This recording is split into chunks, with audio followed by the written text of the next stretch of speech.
वै छात्राः इमां संस्कृतकक्षां जुष्मान् स्वागतम्। पिलामाने ओडिशार समस्त प्रकार ओडिया माध्यम विद्यालय पढ़ुवा दशम श्रेणी छात्र छात्री जो माने तृतीय भाषा संस्कृत पढ़ुଛନ୍ତି ସେମାନଙ୍କୁ ଆମର यूट्यूब चैनल तरफ स्वागत। आज आम एक सुंदर विषय आलोचना करवा जहाँकि अच्छी शिशु वात्सल्य। यही एकांकिका विषय आम आलोचना करवा, धाड़ी धाड़ी पढ़ी अर्थ बुझा, कट शब्दर अर्थ बुझा, संधि विच्छेद जाना एवं प्रकृति प्रत्यय समास आलोचना करवा। तेरे मु आशा करुच्ची समस्ते खाता कलम धरी बसी एगुड़ी को धाड़ी धाड़ी टिपि ने एठू आम जा परदा पर ये विषय आलोचना करवा। हाँ, जो मैंने नुआ कर चैनल को आसछन्ती सेमाने सब्सक्राइब करनी अधिक अधिक वीडियो क्लास पाइबा ताहले आस किछि अंश आज आम मोबाइल परदा पर आलोचना करवा। प्राक पठनम पूर्वाभास पढ़िबा। कविकुल ललाट मुकुटमणि कालिदास समग्र विश्व महाकवि रूपेण सर्वैरद्यापि स्वीक्रियते। महाकवे कालिदासस्य अनन्य प्रतिभया रचितेषु काव्येषु अभिज्ञान शकुन्तलम नाटकम रम्यत्वात् सर्वजनादृतं भवति। अस्य नाटकस्य सप्तमाङ्कस्थितं दृश्यमेकं भवति रूपकमिदं। महाकविः रूपकेऽस्मिन् शिशोः हठस्य माधुर्यं तथा अप्रत्याशितरूपेण पित्रा सह पुत्रस्य मिलनं वर्णयित्वा हृदि वात्सल्यं जनयितुं चेष्टमानः सार्थकोऽभूत्। बर्तमान आस पिलामाने धाड़ी धाड़ी आलोचना करिबा। उपक्रम कविकुल ललाट मुकुटमणि कहले कविकुलर मुकुटमणि कालिदास समग्र विश्व महाकवि रूपेण कहले महाकवि रूपरे सर्वैरद्यापि संधि विच्छेद कले सर्वैः युक्त अद्य युक्त अपि अर्थात समस्त द्वारा आज मध्य स्वीक्रियते कहले स्वीकार करा जाए। धाटीर अर्थ हेब कविकुलर मुकुटमणि कालिदास समग्र विश्व महाकवि रूपरे समस्त द्वारा आज स्वीकृत। परवर्ती धाड़ी महाकवे कहले महाकविंकर कालिदासस्य कहले कालिदासंकर अर्थात महाकवि कालिदासंकर अनन्य प्रतिभया कहले असाधारण प्रतिभा द्वारा रचितेषु काव्येषु रचना कर देथिबा काव्य मध्यरे अभिज्ञान शकुन्तलम नाटक रम्यत्वात् सौंदर्य दृष्टि सर्वजनादृतम सर्वजन युक्त आदृतं अर्थात समस्त द्वारा आदृत भवती कहले हेउछि। अर्थात धाटीर अर्थ है महाकवि कालिदासंकर असाधारण प्रतिभा द्वारा रचित होइतिबा काव्य मानक मध्यरे अभिज्ञान शकुन्तलम नाटकटी सौंदर्य दृष्टि समस्त द्वारा आदृत हेउछि। परवर्ती धाड़ी अस्य नाटकस्य कहले एही नाटकर सप्तमांक स्थितम संधि विच्छेद कले सप्तम युक्त अंक स्थितं अर्थात सप्तम अंकरे थिबा दृश्यम एकम संधि विच्छेद कले दृश्यम युक्त एकम अर्थात गोटे दृश्य भवती कहले हेउछि रूपकमिदम रूपकम युक्त इदम अर्थात एही रूपकटी। धाटीर अर्थ है एही नाटकर सप्तम अंकर थिबा एक दृश्य हेउछि एही रूपकटी। परवर्ती धाड़ी महाकवि कहले महाकवि रूपके अस्मिन् संधि विच्छेद कले रूपके युक्त अस्मिन् अर्थात एही रूपकरे शिशोः कहले शिशुटीर हठस्य कहले हट्टार हठस्य माधुर्यम कहले शिशुटीर अझटपणियार तथा अप्रत्याशित रूपेण अर्थात अप्रत्याशित भावे पित्रा सह बापांग सह पुत्रस्य पुअर मिलन वर्णयित्वा वर्णना करी हृदय वात्सल्यम जनयितुम वात्सल्य भाव सृष्टि करने को चेष्टमान चेष्टा करथिबा सार्थको अभूत संधि विच्छेद कले सार्थक युक्त अभूत सार्थक होइतिला। अर्थात धाटीर अर्थ है महाकवि एही रूपकरे शिशुर अझटपणियार सौंदर्य तथा अप्रत्याशित भावे अजणा भावे पिता पुत्रर मिलन वर्णना करी हृदय वात्सल्य सृष्टि करथिबा चेष्टा सार्थक होइछि। विषय प्रवेश वर्तमान आम एकांकिकाटीर किछि अंश आलोचना करिबा। आस आम एई एकांकिकाटीर किछि अंश पाठ करिबा। ततः प्रविशति तपस्विनीभ्यां सह बालः जृम्भस्व सिंह दन्तान्ते गणयिष्यामि। प्रथमा अविनीत किं नौपत्य निर्विशेषाणि सत्वानि पीडयसि हन्त वर्धते ते सरम्भः। स्थाने खलु ऋषिजनेन सर्वदमन इति कृतन्ते नामधेयम्। द्वितीया एषा खलु केसरिणी त्वां लङ्घयिष्यति यदि एतस्याः पुत्रकं न मुञ्चसि। बालः सस्मितम् अहो बलीयः खलु भीतोऽस्मि इत्यधरं दर्शयति। प्रथमा वत्स एनं बालमृगेन्द्रं मुञ्च अपरं ते क्रीडनकं दास्यामि। बालः कुत्र देहि तत् इति हस्तं प्रसारयति। द्वितीया सुब्रते न शक्य एष वाङ्मात्रेण विरमयितुं गच्छ त्वं मध्ये उटजे वर्णचित्रितो मृत्तिका मयूर तिष्ठति तम अस्य उपहर। प्रथमा तथा इति निष्क्रान्ता। बालः अनेनैव तावत् क्रीडिष्यामि इति तापसीं विलोक्य हसति। राजा स्पृहयामि खलु दुर्ललिताय अस्मै। तापसी भवतु न मामयं गणयति पार्श्वमवलोकयति। कोत्र ऋषिकुमाराणां। राजानमवलोक्य भद्रमुख एहि तावत् मोचय अनेन दुर्मोचहस्तग्रहेण शिशुना बाध्यमानं बालमृगेन्द्रं। राजा उपगम्य सस्मितम् अयि भो महर्षिपुत्र किमित्येवं आश्रममर्यादा विरुद्धम् आचरसि। तापसी भद्रमुख न खल्वयं ऋषिकुमारः। राजा बालमुपलाळयन् नचेन्मुनिकुमारः अयम् अथ कोऽस्य गोत्रपरिचयः। तापसी पुरुवंशः। राजा आत्मगतं कथम एकान्वयो मम प्रकाशम न पुनः आत्मगत्या मानुषाणामिदं स्थानं प्राप्तव्यम्। तापसी यथा भद्रमुखो भणति अप्सरः सम्बन्धेन एतस्य जननी अत्र देवगुरोस्तपोवने प्रसूता। राजा अथ सा तत्र भवति किमाख्यस्य राजर्षेः पत्नी। तापसी कस्तस्य धर्मदारपरित्यागिनो नाम संकीर्तयितुं चिन्तयिष्यति। राजा स्वगतम् इयं कथा मामेव लक्ष्यीकरोति यदि तावदस्य शिशोर्मातरं नामतः पृच्छेयम् अथवा अनार्यः परदार व्यवहारः। वर्तमान आमे धाड़िए धाड़िए पढ़ी तार अर्थ बुझिबा। प्रथमे एकांकिकाटी विषय रे किछि सूचना अछि। ततः प्रविशति तपस्विनीभ्यां सह बालः। ततः कहले ताहापरे, प्रविशति कहले प्रवेश करुछन्ति, तपस्विनीभ्यां सह बालः का सहित तपस्विनीभ्यां कहले दुईटी तपस्विनी सहित, बालः कहले बालकटी। आमे जानिछे सहयोगी तृतीया जा सहित जिबे बा आसीबे तार तृतीया विभक्ति हबो। एठी तपस्विनी दुई जनक सहित शिशुटी प्रवेश करछि, तेणु तपस्विनी शब्दर तृतीया विभक्ति दुई वचन हला तपस्विनीभ्यां, तेणु तपस्विनी तृतीया विभक्ति होइछि। एई अंशटीर अर्थ हला तापरे दुई जन तपस्विनी सहित बालकटी प्रवेश करछि। बालः अर्थात शिशुटी कहूछि जुम्भस्व सिंह रे सिंह मुह खोल तो पाटी मेला कर, अर्थात जुरुम धातुर अर्थ हला हाई मारिबा, किंतु एठी सिंह हाई मारुनी, सिंह को एठी शिशुटी पाटी मेला करिया पई कहूछि, जा द्वारा से कोन करिवो दंतान कहले दांत गुडी को, ते कहले तोर, तब ते गणयिष्यामि कहले गणना करिवि। दंतान कर्मणि द्वितीया, धाटीर अर्थ हेबो पाटी खोल सिंह मु तोर दांत गुडी को गणिबि। प्रथमा सेतेबेले प्रथम तपस्विनी जन कहउचंदी अविनीत दुष्ट, अर्थात विनीत कहले नम्र, अविनीत कहले तार विपरीत, अर्थात ये आम दुष्ट बोली बुझिबा। अविनीत संबोधन प्रथमा। जदि आम समास कथा चिंता करिबा, अविनीत न विनीत कर्मधारय समास। तापर अंश किंग, किंग कहले कौन, नौपत्य निर्विशेषाणी सन्धि विच्छेद करिबा, नह युक्त अपत्य निर्विशेषाणी, नह कहले आम मानकर मम मे आवयो नौ अस्माकं नह, आम मानकर अपत्य निर्विशेषाणी सत्वानी, अपत्य कहले पुत्र, निर्विशेषाणी कहले निर्विशेषरे, सत्वानी कहले जंतु मानकु, कर्मणि द्वितीया पीड़यसी बोले पीड़ा देउछ, धाटीर अर्थ हेबो कौन तुमे आम मानकर संतान तुल्य क्षुद्र जंतु मानकु पीड़ा देउछ।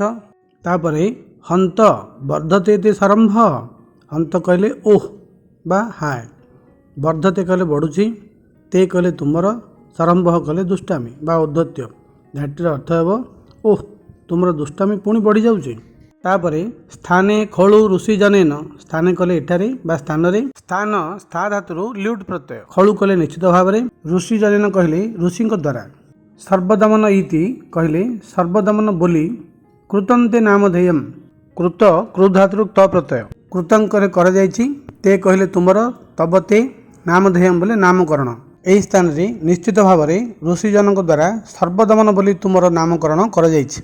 द्वितीया एषा खळु केशरिणी अर्थात द्वितीय तपस्विनी कहते एषा कहले यही खळु कहले निश्चित भाव में केशरिणी कहले सिंह अर्थात निश्चित भाव में यही सिंह त्वांग लंघयिष्यति त्वांग कहले तुमको लंघयिष्यति कहले डेई पड़ो अर्थात तुम ऊपर को डेई पड़ो जदि एतस्याः पुत्रकं न मुंचसी जदि कहले जदि एतस्याः कहले एहार पुत्रकं कहले पुओ को न मुंचसी कहले न छाड़िबो घाटीर अर्थ हेबो जदि एहार पुओ को तुम न छाड़िबो एही सिंह निश्चित भाव में तुम ऊपर को डेई पड़ो बालः सस्मितम अहो बलियः बालः कहले बालकटी कहूँ सस्मितम बोले अल्प हसी अहो अरे बलियः बल देखाऊछु खलु भीतोस्मि इत्यधरम दर्शयति खलु हल निश्चित भाव भीतोस्मि भीत युक्त अस्मि भी धातु त प्रत्यय हले भीत अच्छी अस्मि हेउछि निश्चित भाव मु डरी जाऊछि इति अधरम दर्शयति संधि विच्छेद कले इति युक्त अधरम बोली से ओठ देखाऊछि अर्थात धाटीर अर्थ हेब बालकटी अल्प हसी सिंह कहूँ अरे मत बल देखाऊछु मत डरी जाऊछि बोली से निजर ओठ कामुड़ुछि प्रथमा वत्स अर्थात प्रथम तपस्विनी कहते पुओ एनं बाल मृगेन्द्र मुंच यही एनं कहले यही बाल मृगेन्द्र कहले पिला सिंहटी को मृगजुत इंद्र मृगेन्द्र कहले सिंह मुंच छाड़ी दियो अपरम ते क्रीडनकम दास्यामि अपरम कहले आहरी मध्य ते कहले तुमको तुभ्यम ते क्रीडनकम दास्यामि तुमको खेलना देवी तुभ्यम ते दानार्थ चतुर्थी बालह बालकटी कहूँ कुत्र केउठी अच्छी देही तक सेटा को दियो इति हस्तं प्रसारयति बोली हाथ बढ़ाऊँ द्वितीय सुब्रते अर्थात द्वितीय तपस्विनी कहते प्रथम तपस्विनी की सुब्रते हे सुब्रता सुब्रते संबोधने प्रथमा न शक्य एष बांग मात्रेण वीरमयितुम न शक्य अर्थ तुम समर्थ हेब नाही एष एष कहले एहा एष एतो एते बांग मात्रेण कहले कथा द्वारा वीरमयितुम बंद करने रोकने अर्थात हे सुब्रता तुम्हें यहाँ बांग मात्रेण बाक युक्त मात्रेण बांग मात्रेण करण तृतीया बांग मात्रेण कहले कथा द्वारा वीरमयितुं बंद करने रोकने अर्थात हे सुब्रता तुम्हें यहाँ को कथा द्वारा रोकी पारिब नाही गच्छत्वम अर्थात तुम्हें जाओ मदीये उठ जे मोर कुड़ियारे वर्णचित्रित मृत्तिका मयूर तिष्ठति वर्णचित्रित कहले वर्णचित्रित अर्थात चित्र विचित्र होइतिबा मृत्तिका मयूर तिष्ठति मृत्तिका मयूर युक्त तिष्ठति माटी तैयारी मयूरटी अच्छी तम अस्य उपहार यह तुम्हें उपहार दियो प्रथमा तथा इति निष्क्रांता प्रथमा तपस्विनी तथा हाँ सेमती हो बोली कही इति निष्क्रांता अर्थात से बाहर को चलीगले बालः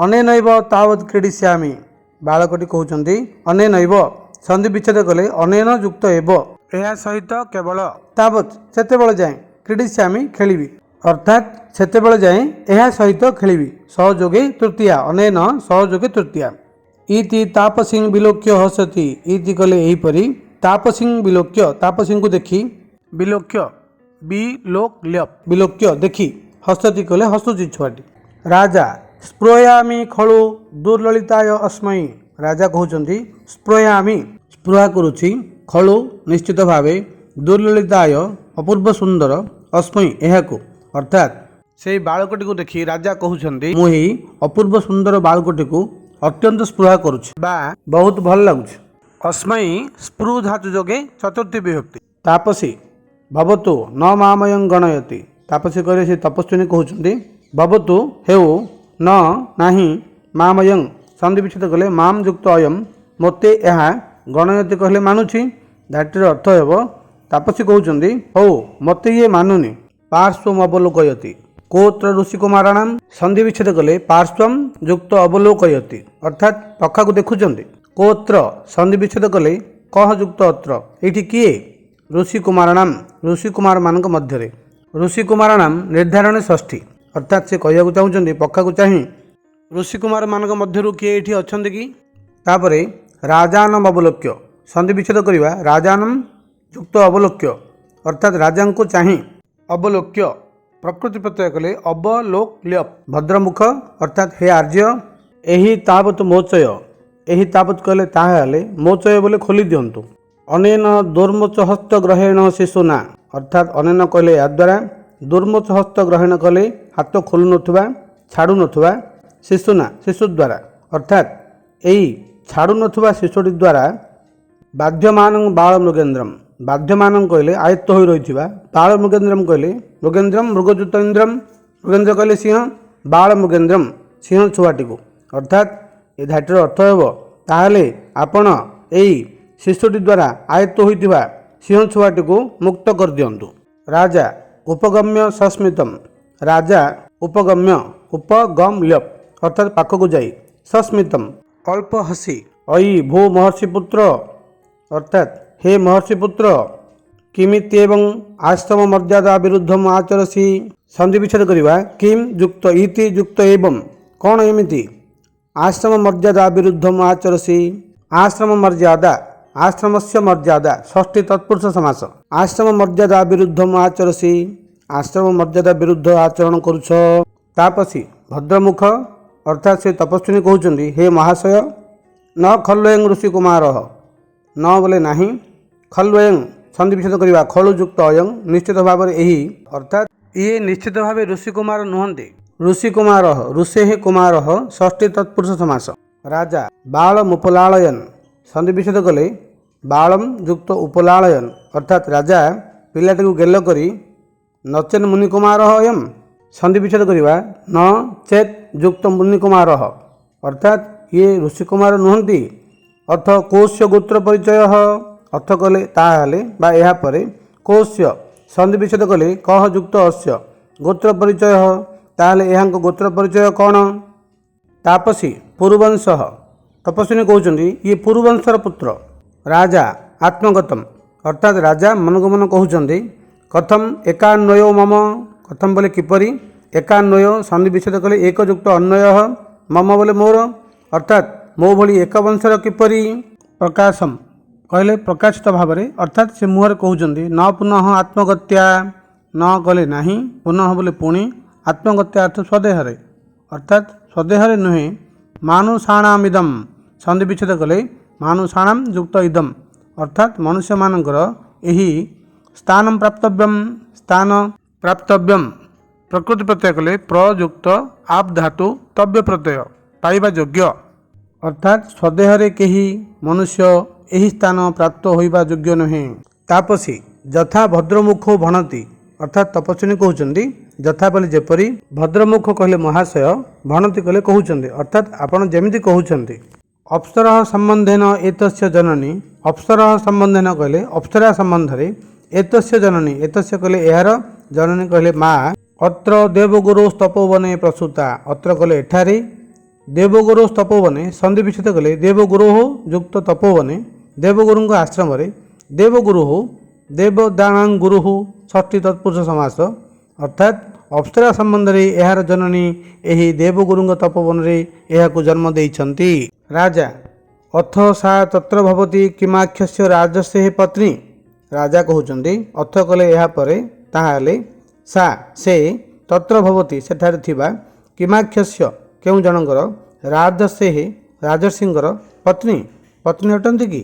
ତାପସୀ କସ୍ତସ୍ୟ ଧର୍ମଦାର ପରିତ୍ୟାଗିନୋ ଅର୍ଥାତ୍ ତାପସୀ କହୁଛନ୍ତି କସ୍ତସ୍ୟ ସନ୍ଧି ବିଚ୍ଛେଦ କଲେ କହ ଯୁକ୍ତ ତସ୍ୟ ଅର୍ଥାତ୍ କିଏ ସେହି ଧର୍ମଦାର ପରିତ୍ୟାଗିନୋ ଅର୍ଥାତ୍ ଧର୍ମପତ୍ନୀଙ୍କୁ ପରିତ୍ୟାଗ କରିଥିବା ବ୍ୟକ୍ତିଙ୍କର ନାମ ସଂକ୍ଷିପ୍ତୟିତୁମ୍ ଚିନ୍ତୟିଷ୍ୟତି ଅର୍ଥାତ୍ ତାପସୀ କହୁଛନ୍ତି କିଏ ସେହି ଧର୍ମପତ୍ନୀଙ୍କୁ ପରିତ୍ୟାଗ କରିଥିବା ବ୍ୟକ୍ତିଙ୍କର ନାମକୁ ଘୋଷିବାକୁ ଚିନ୍ତା କରିବ। ରାଜା ସ୍ୱଗତମ୍ ଅର୍ଥାତ୍ ରାଜା ନିଜ ମନେ ମନେ କହୁଛନ୍ତି ଇୟଂ କଥା ଅର୍ଥାତ୍ ଏହି କଥା ମାମ୍ ଏବ ଲକ୍ଷ୍ୟ କରନ୍ତି ସନ୍ଧି ବିଚ୍ଛେଦ କଲେ ମାମ୍ ଯୁକ୍ତ ଏବ ଲକ୍ଷ୍ୟ କରନ୍ତି ମାମ୍ ଯୁକ୍ତ ଏବ କହିଲେ ମୋତେ କେବଳ ଉପଲକ୍ଷ୍ୟ କରୁଛି ଅର୍ଥାତ୍ ଧାଟିର ଅର୍ଥ ହେବ ରାଜା ନିଜ ମନେ ମନେ କହୁଛନ୍ତି ଆରେ ଏ କଥା ତ ମୋତେ ନିଜକୁ ହିଁ ସୂଚାଉଛି। ଯଦି ତାବଦସ୍ୟ ଶିଶୋର ମାତରମ୍ ଯଦି ତାବଦସ୍ୟ ସନ୍ଧି ବିଚ୍ଛେଦ କଲେ ତାବତ୍ ଯୁକ୍ତ ଅସ୍ୟ ଶିଶୋର ମାତରମ୍ ସନ୍ଧି ବିଚ୍ଛେଦ କଲେ ଶିଶୁ ଯୁକ୍ତ ମାତରମ୍ ଅର୍ଥାତ୍ ଯଦି ତାହେଲେ ଏହି ଶିଶୁଟିର ମାଙ୍କୁ ନାମତଃ ପୃଚ୍ଛେୟମ୍ ନାଁରୁ ପଚାରିବା ଅର୍ଥାତ୍ ଧାଟିର ଅର୍ଥ ହେବ ଯଦି ଏମିତି ତାହେଲେ ଏହି ପିଲାଟିର ମାଙ୍କ ନାଁ ପଚାରିବା ଅଥବା ଅନାର୍ଯ୍ୟ ପରଦାର ବ୍ୟବହାର ଅଥବା କହିଲେ କିନ୍ତୁ ଅନାର୍ଯ୍ୟ ନ ଆର୍ଯ୍ୟ ଅନାର୍ଯ୍ୟ ନନ୍ ତତ୍ପୁରୁଷ ସମାସ ଅର୍ଥାତ୍ ଅନାର୍ଯ୍ୟର କାର୍ଯ୍ୟ ଅଟେ परदार व्यवहार परदार कहले परस्त्री व्यवहार अर्थ तांको नाम पचारिबा बा तांको विषय जानिବାକୁ चेष्टा करिबा। राजा कहउचंदी जदि एमती कथा ताहले अन्य स्त्रीଙ୍କର नाम पचारिबा अनार्जर कार्य अटे। तेरे पिलाମାନେ ଆମେ ଏତେବେଳେ ଯାଇ ମୋବାଇଲ ପର୍ଦ୍ଦା ଉପରେ ଆମର ଏକାଙ୍କିକା ଶିଶୁ ବାତ୍ସଲ୍ୟ ଏହାର କିଛି ଅଂଶ ଆଲୋଚନା କଲେ, କିଛି ଲେଖିଲେ, କିଛି ବୁଝିଲେ ଏବଂ କିଛି ଆମେ ଜାଣିପାରିଲେ, ତାହେଲେ ଅବଶିଷ୍ଟ ଅଂଶ ପରବର୍ତ୍ତୀ ଭିଡ଼ିଓ କ୍ଲାସରେ ଆଲୋଚନା କରିବା। ଆଜି ପାଇଁ ଏତିକି, ଧନ୍ୟବାଦ।